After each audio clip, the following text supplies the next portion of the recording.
Alright, we are back. This is going to be Soap Season 3, Episode 18. The last episode, Dutch is a slut, and Carol is going to take Jody to court over custody of Wendy, which is very frustrating. We're going to jump straight into this one and see what happens. In the last episode of Soap, Carol told Jody she wanted to see the baby. And after seeing the baby, she told Jody she wanted the baby and would take him to court for custody. The doctor told Mary that she's pregnant. And then he told Bert that he was going to die. Although Mary told Bert she's pregnant, Bert didn't tell Mary he's going to die. But he did tell Danny. And then the doctor told Bert he'd made a mistake and told him he wasn't going to die after all. Mary, who's happy she's pregnant, is worried the baby might be an alien, something she hasn't told Bert. Danny and Polly told each other they loved each other. And then they told a real estate broker they wanted a house. The real estate broker told them he had a nice house, but there was no telling how nice the neighbors would be. Chester told Jessica he was in love with the minister's daughter, and Jessica threw him out of the house and told him never to come back. Then Jessica got depressed and went to a psychiatrist who told her she was perfectly normal and that he wanted to date her. Meanwhile, the minister's daughter told Chester he was too old and she left him. Billy told Jessica he was getting tired of Leslie, and Dutch told Eunice he knew she was cheating, and Eunice told Dutch she wouldn't do it again. Then Dutch found a note telling him that Eunice had run away with another man. Dutch told Corinne, and Corinne told Dutch he was still welcome in the house. One thing led to another, and Dutch and Corinne wound up in bed together, so there's no telling what will happen. Confused? You won't be after this episode of Soap. I had forgotten about Billy and the teacher, but I knew he wouldn't be interested This is after the he story was of of two age sisters, and it wasn't Jessica forbidden Tate anymore. and Mary Campbell. These are the Tates. And these are the Campbells. And this is Soap.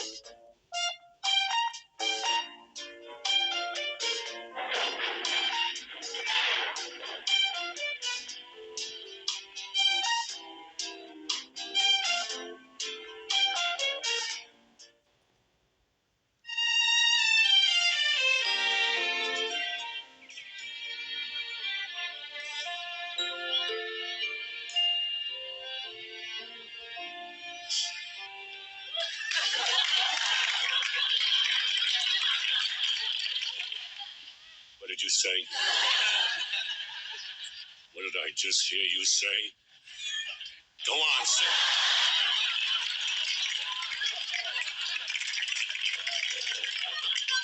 Go on, say it to my face. Come on, you chicken-livered, yellow-belly person. Go on, I dare you, say it again. Go ahead. I thought that's what you said. You get out of town while I get this good, while you still got legs to walk on. Hey, Bert, can I play? I'm not playing, Danny. I'm practicing. For what? Remember when I thought I was dying? Yeah. Well, I realized then that I always had a really kind of selfish life. I mean, I never really helped my fellow man. And now that I'm going to live, Danny, I'm going to change all that. I'm going to make good on it. Dan, I'm going to run for sheriff. Bert, that's great!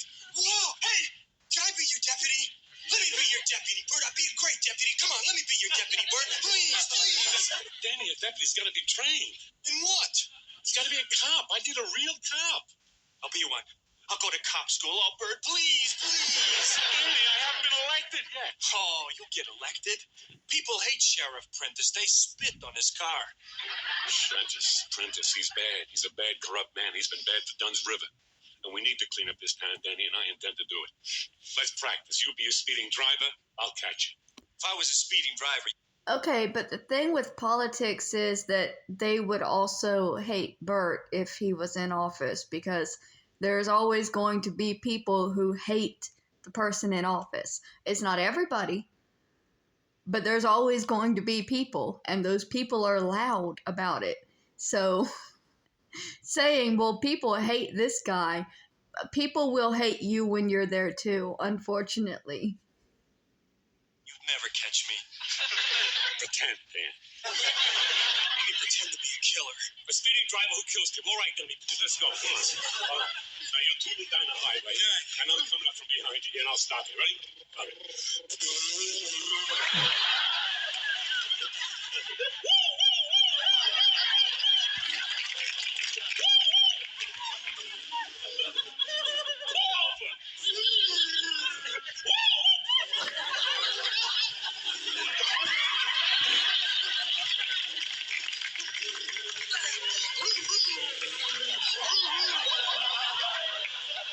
Richard Mulligan is just too much. Now I'm going to approach the car. Now, you got to do this very carefully because, more cops get killed approaching cars than anywhere else.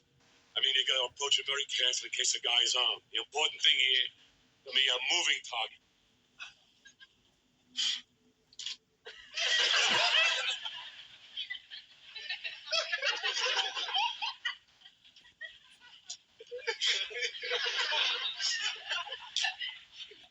It's the rush, big guy.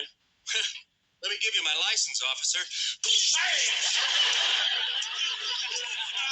Gotcha. I got you first. Didn't you wing me? What do you mean, winged you? I killed you. I got you in the head. I got you in the heart. You did not. I got you. Boys, you cannot play nicely. You'll have to play outside. He's going to be sheriff. Bert's going to be sheriff, and I'm going to be the deputy. At least the new baby will have plenty of playmates. I don't think it's going to happen that fast. Man, what Danny's trying to say is, you ready for this? I've decided to run for sheriff. Mary's not amused. Hello. Sheriff, are you crazy? What if you win? Do you know how dangerous that is? You just got over almost dying. You want to try again? Well, Nadie, this time he'll get it right. This time. Oh, man, listen to me. Man, I'm talking about I want to contribute to the world. I want to help my fellow man. I want to clean up this town. This is not Dodge City, Bert. You want to clean something up? Clean up the garage. Boy, I love that. Clean up this town. You're starting to sound like a sheriff already. Hey, listen, can I be your deputy? Come on, let me be your deputy. Huh, Bert? No. I'm going to be the deputy. Oh, come on, Bert. Act natural. It's in my genes. My uncle was a nightstick. You're not seriously going to do this. Yeah, man, what's the matter? There's nothing to worry about. Nothing to worry about. What if you get killed? Man, I'm not going to get killed. Okay. What experience have you had? What do you know about being a sheriff? I know everything I need to know. Mary, I got reflexes, guts, and a will of iron. Yeah. Mom, he'll make a great sheriff. Look how good he looks. Man, come on, please. All right, just let me show you my reflexes, right? I get the reflexes of a snake. Here, Danny, this is a knife. You're going to pretend this is a knife. Now, Danny's going to play a mad, psychotic, sick, demented killer. He's going to give me that knife. I will disarm him, and I will apprehend him. Please watch.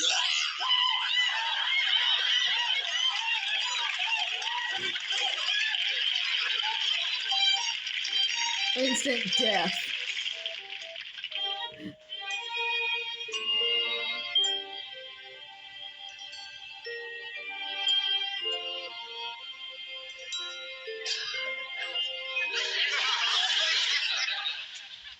Was Hi. There you are. Where have you been? Jessica, swallow the cut. Oh, Mary, I waited for you. I had to go to the obstetrician. I didn't want to come in here without you. I hid in the ladies' room and that pushy dental hygienist came in and found me. Did you have Novocaine? Yeah, you. I asked to be put to sleep, but he refused to do that for just a cleaning. What did the baby doctor say? Everything seems to be just fine. You see? Jessica, I could still give birth to an alien. There's no way of telling now. Have you told Bert yet? No. Well, maybe he'll never know. If the baby comes out silver, he'll know. Probably. What's happening with you and that psychiatrist? Oh, he's very nice, Mary. He is very, very nice. Have you slept with him? Oh, no, I'd be afraid to. Why? Well, because Mary, he's a psychiatrist. He's got to be the greatest lover in the world. They know everything about sex. They're the ones that write those books. So, you see, I cannot sleep with him until I'm sure that I can do it absolutely perfectly. There is no absolutely perfectly. Well, there's very good. So I won't do it until I know that I'm very good. Because I don't know how in the world I'm going to get in any practice. Oh, Jessica, I'm sure you're very good. I don't know. I mean, how can you tell? With tennis, I can look at Chris Everett, and I know I'm not. But this, I'm beginning to get a little numb. Me too. Mary, did you ever... I don't know how to put this. You know, sometimes when you're at a party and you're having an awful time and you dance and laugh like you're having a lot of fun. Did you ever do that in bed? Dance and laugh? You mean fake it? Is that what you mean? Did I ever fake it? Yes. Did you? Maybe once. Oh, You? maybe once. The only time I do it is when I'm tired and I just want to get him to stop. Well, once in a while I have, simply because I couldn't and I didn't want him to think he was mad. Of course, that made it more difficult later on when he continued to do what he thought had worked so well before.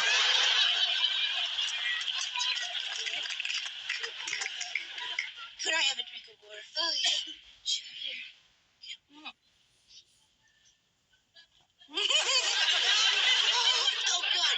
Look what I've done. I have no feeling in my face. Oh, Mary, that's very funny. Look at you. You're crooked. You're awful. Don't make me laugh. Your mouth is going downhill. Now get us some towels. I just love these gadgets. Look at this.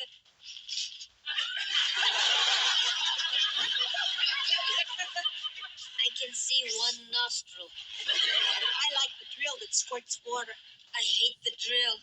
I hate this place. I'm leaving. My teeth are fine. Jessica. No, he'll make me spit in the bowl, Mary, and I can't spit in the bowl. It's so rude. And the one time I tried to spit in the bowl, I missed it and I spit on his leg. Goodbye, Mary. Jessica, come on now. You have been doing this since we were children. It'll be okay. Really. I'll hold your hand. Come on. Okay, Mrs. Campbell, we're ready for you. Oh, God. No. I understand her though, because I also hate the dentist. I've only been twice in my life because I didn't go when I was a child. I didn't have the kind of parents that cared about our dental or physical or mental health or well-being. So I didn't go to the dentist until my wisdom teeth began coming in when I was about 23 or 24.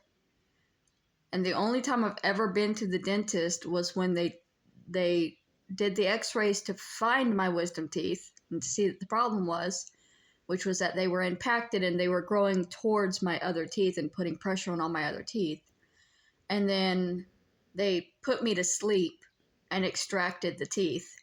And the last thing the dentist said before I fell asleep was, "You might never feel the side of your face again." And then I was out. Because apparently one of the teeth was pressing against a nerve, and he wasn't sure that he could cut the tooth out without severing the nerve, which would have impacted whether or not I had feeling in the left side of my face, because I would have had nerve damage. Thankfully, he was a decent enough dentist that I still have feeling. But it was a scary thing to have said in the last second before that shit knocks you out. After that, I went for one cleaning, and then I never went to the dentist again. And I probably won't for a long time because I hate the dentist. It makes me so uncomfortable just thinking about it. Which I know my teeth are jacked up, but I can't. I can live with the janky teeth until they hurt, at least. I can't. Of course you can, Mary. Come on. It's gonna be easy. Come on. I'll stay with you and I'll hold your hand. And I'll sing to you, Mary. Promise? I promise.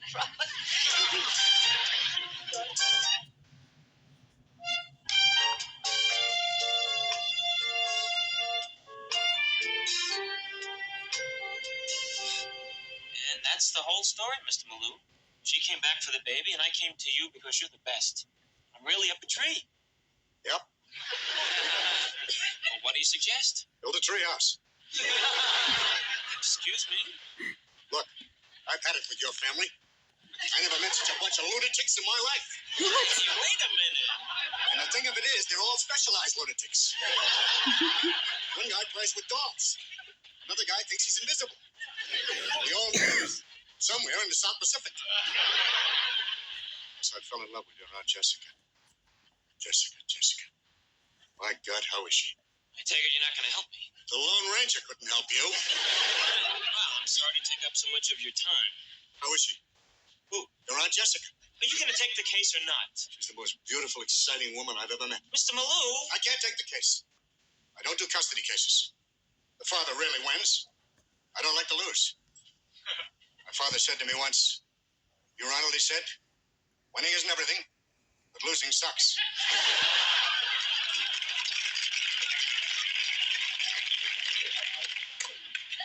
Mr. Malou, this is not about winning or losing. This is about the fate of one child. It's good stuff. Your Honor, this case isn't about winning or losing. It's about the fate of one small child. I stuck in small. It gives it more impact. Good stuff. I'm a good father, and she's a lousy mother. Doesn't matter. She's the mother. You'll be laughed out of court. But that's my daughter. You're a homosexual. You're a coward. What? A lawyer is somebody who protects and defends people. The only thing you're interested in protecting is yourself. I need a lawyer, Mr. Malou. Good day. It isn't going to be easy. Does this mean you change your mind? What in Jody's like? A few things I have to know. Shoot. Tell me, is her hair still as red as the Acapulco sunset? Who? Forget it. Better I don't know. Is it? Mr. Malou! No, cancel. Never mind. You have to find a way to discredit the child's mother. That won't be easy. Mr. Dallas, please. I've been discrediting people since before you were born. All we have to do is show that the woman associated herself with nefarious characters. Who was her last employer? You were. Harold David? My former assistant? That's her. This is a spider web of intrigue. Twisted plots. High drama. We'll get the movie rights. Alan Allen will play me. Okay. Let's see what we've got here. You are a homosexual. And as I remember, you once tried to commit suicide. Does anyone know that? Carol. Swell. It was right before my sex change operation. Used to be a woman? No, I didn't do it. Too bad. Two mothers fighting over the same child. Talk about a movie. Okay. Let me wade through this and see what I come up with. If I need any more information, I'll get in touch with you. Really think we have a chance? If there's a crack in the plaster, we'll knock down the wall. I'll be in touch. One more thing. Yeah? Does she ever talk about me? Carol? Jessica! Mr. Malou! Forget it. Never mind. I'll call you later. Thanks, Mr. Malou. I really appreciate this. This is the most important thing in my life. It seems like Jody would get a little more help with this guy if he would just bring his Aunt Jessica to the meetings. She could get him to really pay attention to the situation at hand. I mean, she'd probably have to agree to a date with him, but who doesn't she date at this point? It would help Jody. Is that morally wrong? Oh, my fiancé. Cancel my marriage. Cancel my marriage, damn. Didn't even talk to... Which scarf do you think looks the best? Man didn't even talk to Jessica in that conversation, and he's still willing to just cancel his marriage. I don't know. They both look bad. Oh, Ma, you look lovely. Oh, Corinne, my psychiatrist is coming to dinner, and I look like an organ grinder.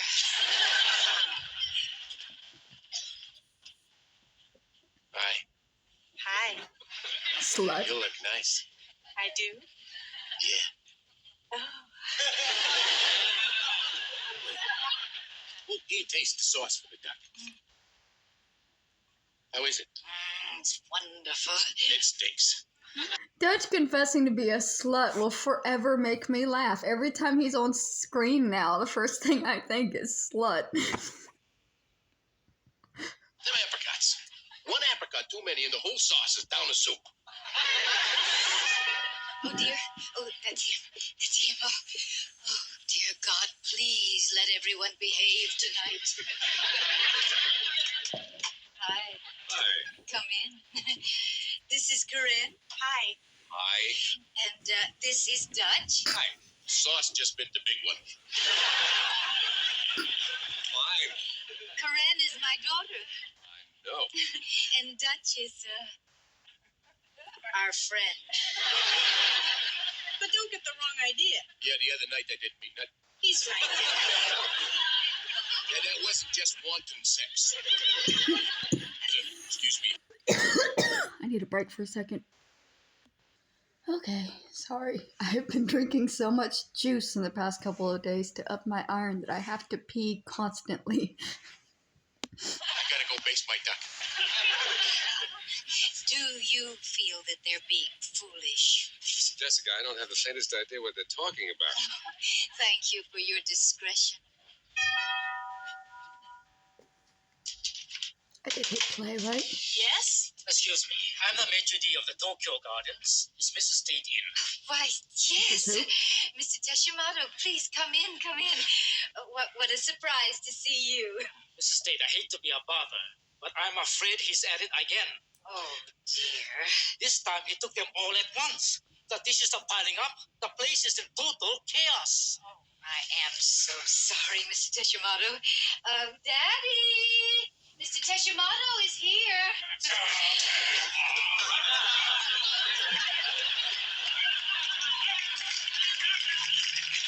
He's taking their servants. Well, General, I've got to hand it to you. They didn't tell me a thing. I should expect the release of the same number of my officers by 0600. Carry on. My father. I guessed. Oh, dear. Sayonara and tempura. Hey, well, just what do you think? Huh? I knew you'd love it. Like this, I got a whole assortment here. What do you see? The auto presses, take your pick. Take a gamble, vote for Campbell. Wait a minute, this is even better. I got more here. Look at this one. Graft is dirty. Vote for Bertie. What do you think? Hi, stranger. My name is Bert Campbell. I never lie to you. I know I can count on your vote. That's it. Wait, this is my most favorite one of all. This is the one. Vote for Bert. Simple. Doesn't rhyme, but I think it sort of says it all. I think the outfit sort of says it all. Oh, I like you, stranger. Here, be my guest. Corinne, here. Yeah, Jess, I'm on the trail. I gotta go. Leslie, Leslie? the teacher, Magna Carta, Louisiana Purchase. How you doing? Oh, here's something for your bumpers. Excuse me, I gotta go. My brother-in-law. Is Billy home? Oh, dear, I'm afraid he isn't. Oh! It's Billy's teacher. She's a little upset because he's not home. She must get hysterical when he's late for class. He's left me. I just know it.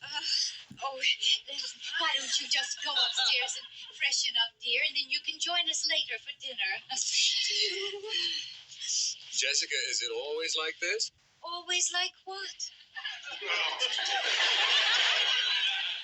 I think I should set up an office here.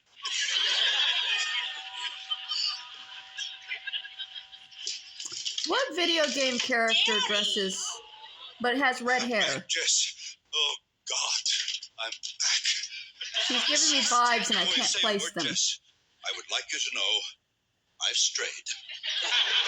But I am back, Jess. I left her. I had to leave her. Broke her heart. She pleaded with me, offered me money, new clothes, but I pushed her aside, Jess. In short, I'm home. Chester, this is Alan Posner, Dr. Alan Posner. Ah, He's Your my replacement. date.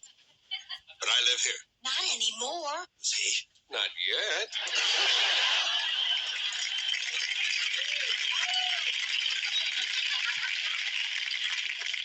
Chester, I told you never to come here again. All right now, Jess, really, you know the problem that I had with cheating? Well, I went to a clinic, and they told me it was a simple allergic reaction. Bull. Oh, this man, Chester, is a psychiatrist. Now, I want you to leave. You don't belong here anymore. Very well, Jess, I'll go. If you wish. I'm going to get you back, Jess. I hope not. And I'm going to win you back. Hope you like a good fight, my man, because I'm going to fight. And I am going to win. Oh, Jess, please! Get up. All right, I'll leave, but I shall return. I shall return. Is MacArthur here?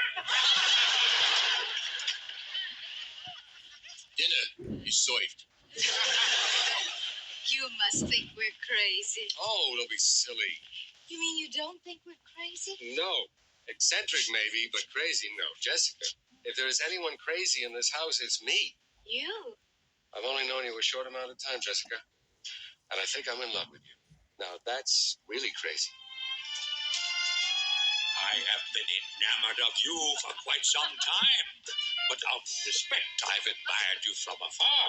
Oh. The work you did with our boys, wonderful. Can you believe this? Dinner with Eleanor Roosevelt.